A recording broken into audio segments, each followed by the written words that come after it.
Qu'est-ce qui s'est passé au juste? Mais qu'est-ce qui s'est passé? Vous n'avez pas vu les cailloux? Oui, non, mais vous étiez là. Pourquoi toi tu as couru, tu allais te mettre là-bas? Oui. Alors c'est parce que tu n'es pas protégé? Non. Mon colonel, selon vous, les cailloux étaient dirigés contre qui? Contre qui? On voulait juste que vous expliquiez. Voilà, je voudrais que vous...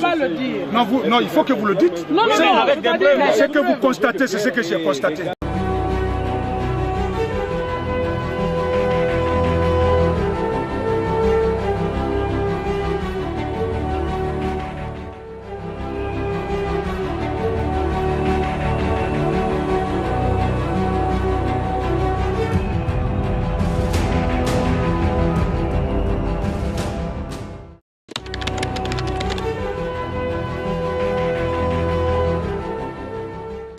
Ont obtenu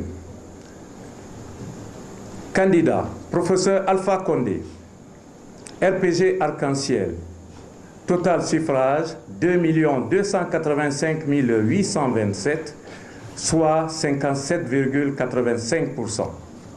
Mamad Selou Dalin Diallo, UFDG, total suffrage 1 242 362, soit 31,44%.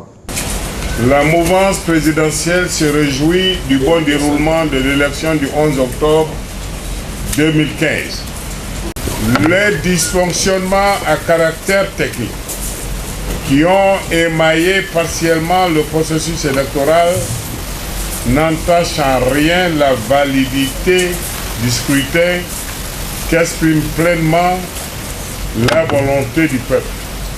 Le collège de 7 autres candidats a déjà décidé de ne pas reconnaître les résultats de ce scrutin. Je confirme mon adhésion totale à cette décision. Je ne ferai pas non plus de recours auprès de la Cour constitutionnelle.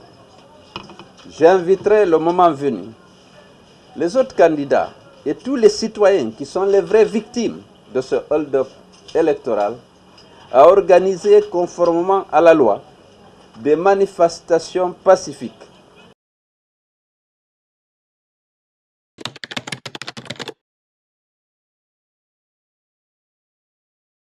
Dans le cadre de la promotion de la gouvernance démocratique en République de Guinée, la Fondation Osiwa Open Society Initiative for West Africa s'est investie en accordant techniquement et financièrement son soutien aux organisations de la société civile afin de permettre la résolution des problèmes liés au manque de cadre unique de dialogue des ESC pour l'accompagnement des processus électoraux et la faiblesse du niveau de compétence de celles-ci, synergie et de coordination des PTF pour soutenir les ESC dans l'observation électorale.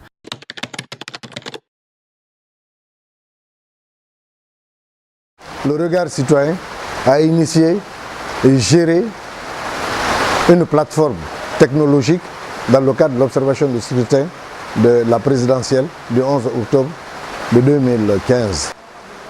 Ce que je retiens de la dynamique du regard citoyen, c'est que les motivations qui ont permis aux différentes entités de mettre ensemble, dépasser les considérations personnelles, c'était la passion d'avoir les mêmes résultats, dans un contexte politique qui était très tendu, très crispé. Je pense que les objectifs essentiels ont été atteints. Les données ont été collectées comme on l'avait prévu. Les incidents qui ont été identifiés ont pu pour la plupart être corrigés. L'expérience du regard citoyen en Guinée, justement, a présenté deux innovations majeures. La première innovation, c'est la mise sur pied de la synergie des radios qui a permis de disséminer les rapports de la Situation Room en temps réel.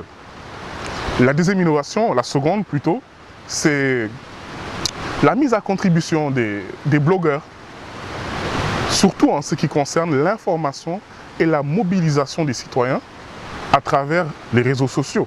Chacun voulait une certaine indépendance par rapport aux données collectées, et il y avait aussi des suspicions de part et d'autre, on ne se faisait pas suffisamment confiance, donc il y a eu, bien évidemment, il faut le reconnaître, des querelles de leadership. et qu'il fallait dominer bien évidemment pour mettre tout le monde ensemble.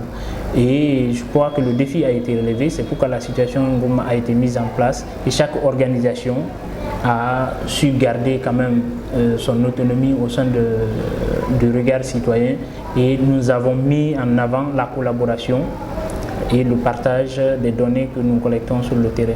Le soutien que la Fondation Osiwa a apporté au regard citoyen pour ces élections présidentielles de 2015, c'est la suite logique de l'accompagnement que nous avions apporté à la société civile lors des législatives de 2013, où la première Situation Room en Guinée avait été mise sur pied. Ce qu'on avait fait, c'était un déploiement qui était statistique, c'est-à-dire qu'on avait on avait fait de l'échantillonnage et les observateurs étaient positionnés dans les bureaux qu'on avait échantillonnés, qu'on avait tirés. Donc ils n'étaient pas dans tous les bureaux de vote, mais ils étaient dans les bureaux de vote de telle sorte que c'était sur une base statistique, de telle sorte qu'ils seraient représentatifs de l'ensemble des bureaux de vote. Donc on avait fait un déploiement statistique qui faisait qu'on était très fidèle, on était très proche de la réalité à plus ou moins 5% de marge de... Une des innovations majeures apportées par le regard citoyen, c'était la remontée instantanée des données concernant des incidents dans les bureaux de vote et les anomalies qui ont été constatées par nos observateurs. Ces incidents et anomalies étaient remontés à travers la plateforme Guinée-Vote, mais aussi sur les réseaux sociaux à travers le hashtag Guinée-Vote qui a été largement suivi sur Twitter ainsi que sur Facebook. L'impact de ce travail a été ressenti à plusieurs niveaux. D'abord, il y a la reconnaissance des efforts de cette plateforme Regard Citoyen par les autorités nationales et la communauté internationale.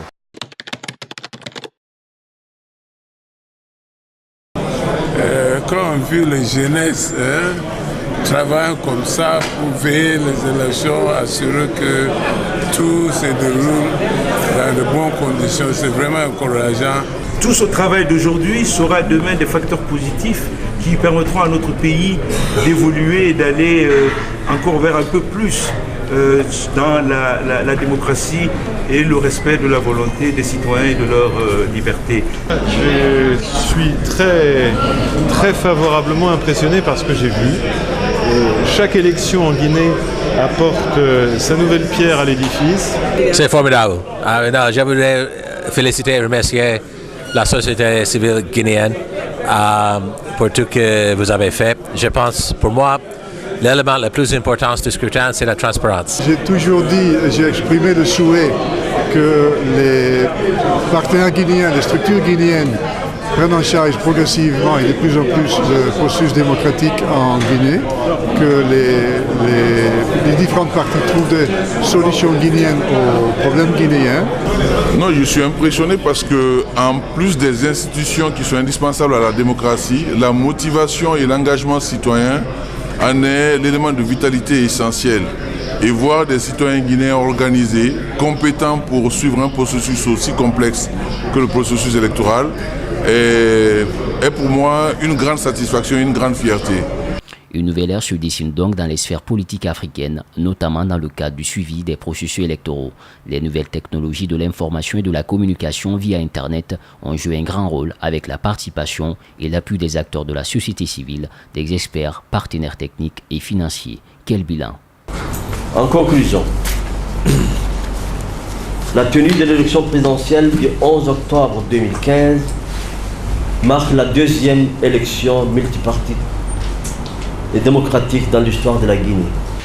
Le regard citoyen a déployé 6000 observatrices et observateurs nationaux, 300 superviseurs, 60 observateurs spéciaux de la centralisation sur l'ensemble du territoire national. Pour terminer, nous disons un grand bravo au regard citoyen. Et nous leur disons surtout que la Guinée a encore besoin de leur contribution. Merci.